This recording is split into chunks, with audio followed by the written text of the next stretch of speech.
There is a three-story brick building on North Adams Street in Peoria, Illinois, that most people driving past no longer notice. It has had other names since. But if you walk the property line east toward the old railroad spur, you can still make out where a company once covered 18 acres with foundries, machine shops, and a paint shed that finished more tractors and threshing machines in a year than most of its competitors managed in 5. The company that built it stopped building anything agricultural before the Second World War had properly begun. The building is still there. The company is not. This is the story of the Avery Company, not to be confused with the Kentucky plowmaker of the same name, a mix-up that has cost more than one collector a wasted afternoon at a swap meet.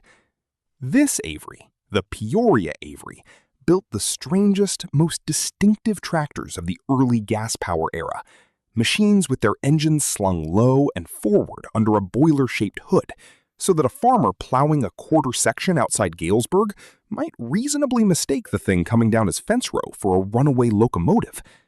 They called it the Undermount. For 3 decades, it was one of the most recognized silhouettes in American agriculture. Then, it wasn't. The story starts not in Peoria, but 60 miles northwest, in Galesburg, Illinois, in 1877. Robert Hanneman Avery was 37 years old, a former Union Army sergeant who had been captured at the Battle of Mobile Bay and spent time in a Confederate prison camp before coming home to Knox County to farm. He had the inventive streak. His younger brother, Cyrus M. Avery, had the head for business. Together, they started a small company to build corn planters, stalk cutters, and cultivators, and the fit between the two of them, one building, one selling, worked from the very beginning. Farmers in the Galesburg area bought in immediately, and within a few years, the brothers needed more than a small-town shop could give them. In 1882, they bought 10 acres of land in Peoria, at the intersection of North Adams and North Jefferson Streets, right next to a railroad spur that could move both raw iron in and finished implements out. A year later, they put up a 3-story square building on the site, the same one still standing today, and renamed the operation the Avery Tractor Company. In 1891, they expanded into steam traction engines and grain threshers, entering a business that would come to define them. That decision produced one of the more charming footnotes in Illinois industrial history. The company's early wooden threshing machines were painted a bright yellow, and dealers and farmers alike started calling them simply the Yellow Fellow. For over 30 years, that nickname did more marketing work than any slogan the company ever paid for. It's the kind of brand identity that doesn't come from an advertising department at all, but from the people using the machine deciding on their own what to call it. By the turn of the century, the company had outgrown the modest operation the two Avery brothers started. Robert Avery, the inventive brother, had built the first working model of his corn planter back on his family's Kansas farm years before the Peoria plant existed at all. That original planter now sits preserved at the Edison Institute Museum in Dearborn, Michigan, a small, quiet testament to how far the enterprise traveled from a single working prototype to an 18-acre industrial complex.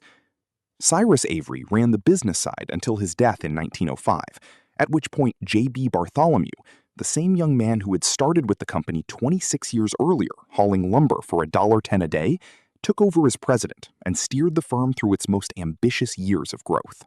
Every serious agricultural brand of this era needed a signature idea, and Avery's was mechanical rather than cosmetic. Where most steam traction engines, and later gasoline tractors, mounted the engine on top of the boiler or frame in a conventional arrangement, Avery engineers built machines with the engine slung low, underneath, the undermounted design that gave the whole product line its nickname.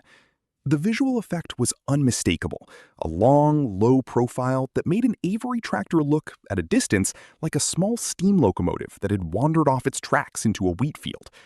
The company leaned into the comparison rather than fighting it, decorating the smokebox door of its engines with a small bulldog emblem that became something like a mascot on the front of every unit that left the plant. The company backed the engineering with theater.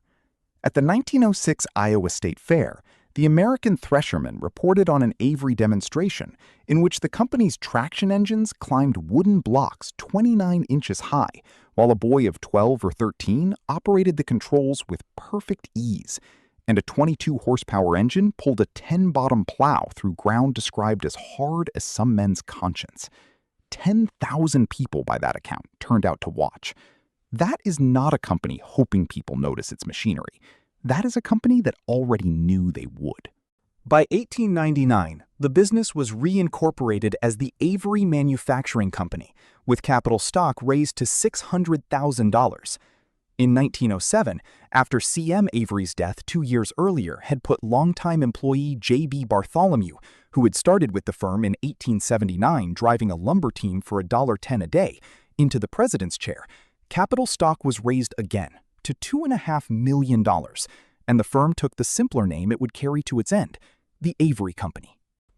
By the 1910s and into the 1920s, Avery was producing gasoline tractors alongside its steam engines and threshers, and submitting entries to the newly established Nebraska tractor tests, the closest thing the industry had to an independent referee on horsepower and fuel claims.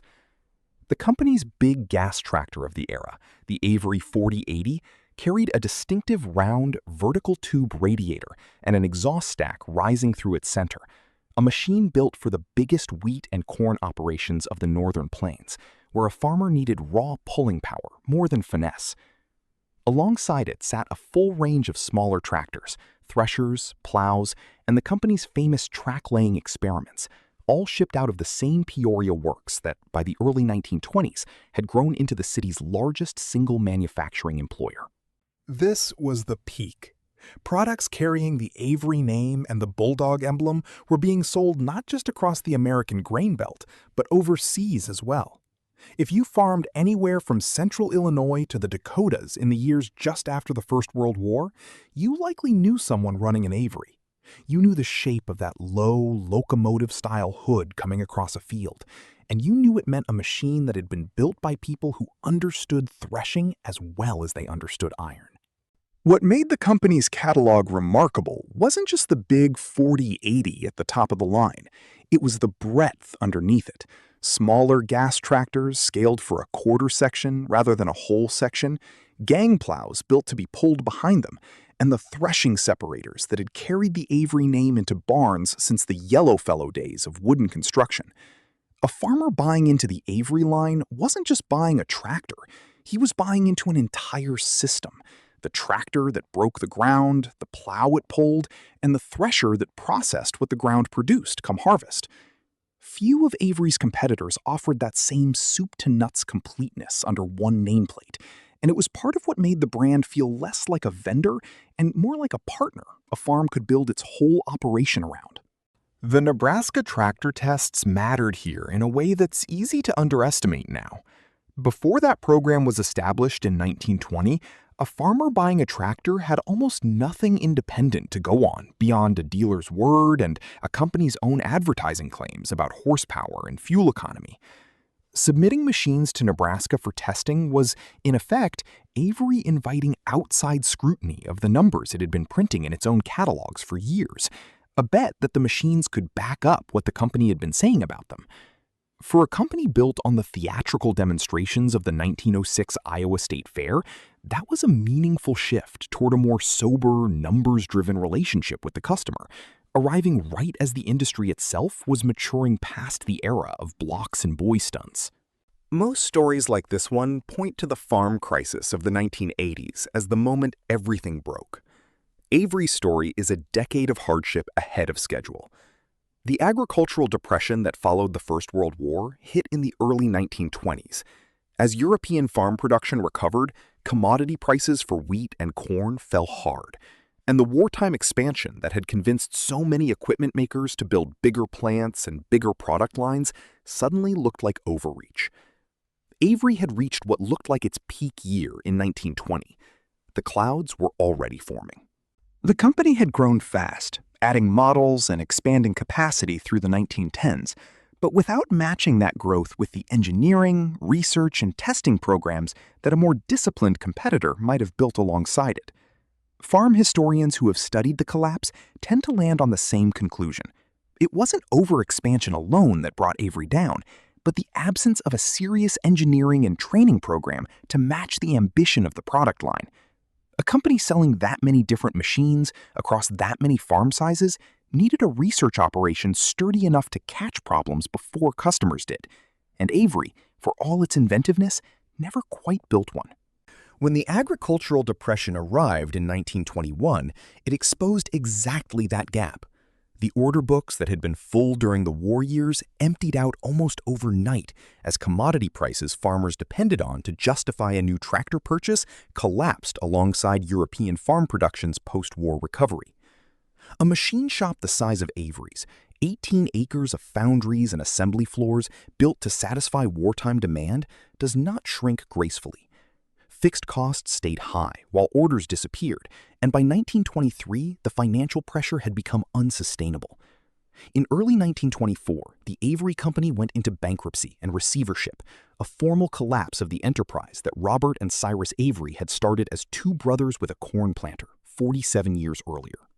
J.B. Bartholomew, who had spent 45 years with the firm, starting as a lumber teamster in 1879 and ending as the man whose name appeared on the company's own advertising literature, died the following year, in 1925. That same year, two of Avery's fiercest crawler tractor rivals, the Holt Manufacturing Company and the C.L. Best Company, merged to form the Caterpillar Tractor Company, consolidating a competitive landscape that Avery had just been forced out of at the worst possible moment. The timing has the shape of a cruel joke. The industry Avery helped build was about to enter one of its most consequential decades of consolidation, and Avery itself would not be present for it. The end did not come all at once, and that is part of what makes the story sadder rather than cleaner. Former Avery officers organized a smaller successor firm, the Avery Power Machinery Company, in late 1925, taking over a large portion of the original Peoria plant. That company built a new line of all-steel threshers and combine harvesters and kept turning out replacement parts for the tens of thousands of older Avery machines still working fields across the country. There was, by all accounts, considerable demand for those parts for years afterward. The firm held on through the Great Depression without building any new tractors at all until 1938, when it introduced something genuinely new, the Avery Row Track, a modern row crop tractor built around a 6-cylinder Hercules engine and a 3-speed transmission, with an unusual front wheel arrangement that let the front wheels swing together for row crop work or spread wide apart for plowing. It was an interesting, capable machine, built for only 3 years before production ended in 1941. By then, the company had already sold its large Peoria plant to R.G. Letourneau Incorporated, moving its remaining parts business to smaller quarters on South Washington Street. In 1949, the corporation was formally dissolved. A local businessman, Earl K. Smith, bought the rights to manufacture Avery replacement parts and kept a small operation running under the Avery Farm Machinery name, alongside, of all things, a side business making Hart oil burners. After 60 years in Peoria, the company that had once been the city's largest manufacturer effectively disappeared during the Second World War, leaving that 3-story brick building on North Adams Street as one of the few physical markers that it had ever been there at all. Unlike a defunct hi-fi brand or a car company nobody restores in their garage, Avery's machines never fully stopped running, because the people who love steam and early gas power never fully stopped caring for them. Antique power shows across the Midwest still feature working Avery steam traction engines and undermount tractors, alongside the machinery of every other extinct or absorbed brand of the era. The Old Trusty Antique and Collector Show in Clay County, Nebraska, for instance, has featured Avery steam engines and equipment as a recurring part of its lineup, drawing people who come specifically to watch one of those long, low-slung engines cross a fairgrounds track under its own power, smoke rising, bulldog emblem catching the light on the smokebox door. There is at least one complete Avery undermount preserved today at the Henry Ford Museum in Dearborn, Michigan, a formal acknowledgement that this strange, brilliant piece of Peoria engineering belongs in the same conversation as the rest of American industrial history. The people who keep these machines running are, almost without exception, doing it because someone before them did it first. A father, a grandfather, a great-uncle who ran a yellow fellow thresher through 3 decades of harvests and never quite let the memory of it go. Steam power in particular demands a kind of hands-on apprenticeship that can't be picked up from a manual alone. Knowing by ear when a boiler is building pressure correctly, knowing by feel when a valve needs repacking before it fails in front of a grandstand crowd. That knowledge doesn't survive in a parts catalog. It survives because someone stood next to a working undermount as a child and was allowed, eventually, to put a hand on the controls themselves. That is precisely what these antique power shows preserve, season after season. It isn't just static display. Machines like the ones Avery built are fired up, run under load, and demonstrated exactly the way they would have worked a century ago, threshing real grain in front of people who may never have seen it done outside a documentary. The company that built the iron is gone, but knowledge of how to time its valves, pack its glands, and coax a temperamental old boiler back up to working pressure survives only because people have chosen, generation after generation, to pass it down by hand, rather than let it disappear along with the company that manufactured the machine in the first place. The Avery Company's disappearance was never really about a factory closing or a receivership filing. It was about a decade, the early 1920s, in which the agricultural economy that had justified building an 18-acre plant in Peoria simply stopped needing what that plant could offer, at the exact moment competitors with steadier engineering programs were pulling ahead. The bulldog emblem on the smokebox door did not vanish from American fields by accident. It vanished because the post-war boom that had put an Avery in barns across the grain belt collapsed faster than the company built to serve it could adapt. The machine and the moment it was built for went down together.